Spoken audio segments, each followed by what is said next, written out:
ग्रहण और कुंभ के दौरान यज्ञ का क्या महत्व है, यज्ञ और हवन किस तरह से तन और मन की शुद्धि करते हैं, बाबा ने क्या और कैसे बताया, आपको दिखाते हैं। हरिद्वार की इस पावन भूमि पर लगने वाला महाकुंभ कई मायनों में महत्वपूर्ण है।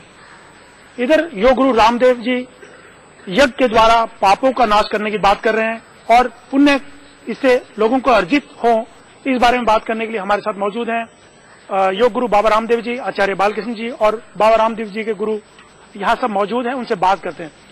रामदेव जी, जो महाकुंभ है, आपको लगता है कि हवन से भी उसी दिशा में जो पाप कटने की बात हो रही है कि पापों का नाश हो, क्या उसमें एक सार्थक होगा?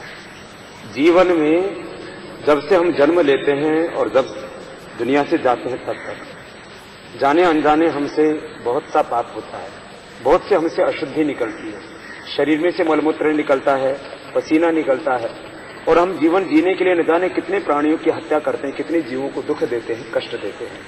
तो कुंभ में स्नान एक पक्ष है कुंभ का, योग दूसरा पक्ष है कुंभ का, यज्ञ तीसरा पक्ष है कुंभ का, दान अगला पक्ष है, परोपकार, सेवा।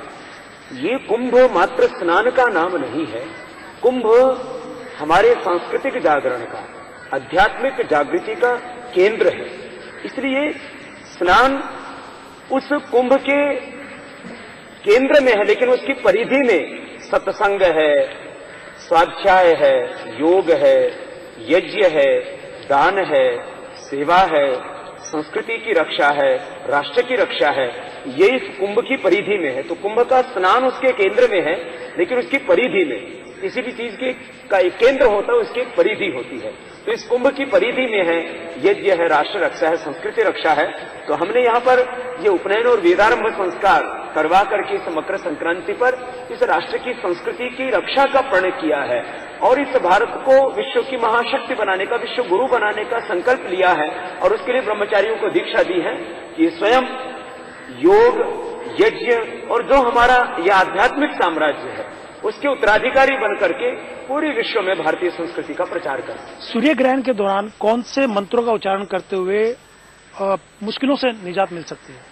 सूर्य ग्रहण के समय यज्ञ किया जाता है। ओम सूर्यो ज्योतिर्ज्योति सूर्याः स्वाहा, ओम सूर्यो वर्चो ज्योतिर्वर्चः स्वाहा, ओम ज्योतिः सूर्यः सूर्यो ज्योतिः स्वाहा, ओम तच्चक्षुर्देवहितं पुरस्ता शुक्रमुच्चरत् पश्येम शरदः शतं जीवेम शरदः शतं शृणुयाम शरदः शतं प्रब्रवाम शरदः शतमदीनाः श्याम शरदः शतं भूयश्च शरदः शतात् ओम स्वाहा। इस तरह से ये मंत्र है हमारे कि सूर्य ग्रहण के समय यज्ञ किया जाता है और उस यज्ञ में मंत्रों का उच्चारण करके आहुतियां प्रदान की जाती है।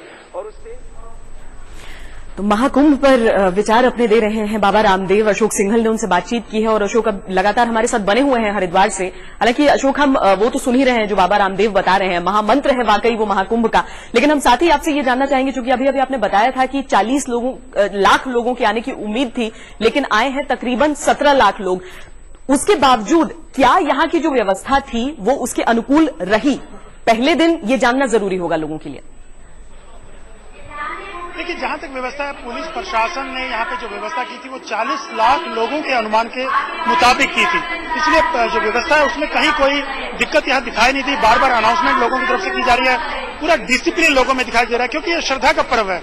वैसे भी यहाँ पे लोग श्रद्धा के हिसाब से आते हैं, तो कहीं इनडिसिप्लिन की बात दिखाई नहीं देती है, कोई क्योस दिखाई नहीं देता है। लेकिन छुटमुट घटनाओं को छोड़ दें तो यहाँ पे पूरी व्यवस्था बनी हुई है। लोग सुबह से ही स्नान कर रहे हैं। सुबह 4 बजे से लोग आए थे यहाँ पे स्नान करने और अभी तक आप मेरे पीछे देख रहे हैं कि लोग स्नान कर रहे हैं और अभी 5:45 बजे करीब यहाँ पे आरती होगी। और कल का दिन भी ऐसे ही शुरू होने वाला है, क्योंकि सूर्य ग्रहण का बहुत महत्व है। दूसरी बात मैं आपको बता दूं, 750 साल के बाद करीब ये ऐसा मौका है कि सूर्य ग्रहण से पहले मकर संक्रांति आई है।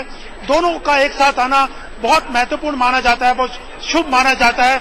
लोगों का ये कहना है कि इस मौके पर जो भी स्नान करेगा उनके जन्मों जन्मों के पाप धुलेंगे और उनको पुण्य की, मोक्ष की प्राप्ति होगी।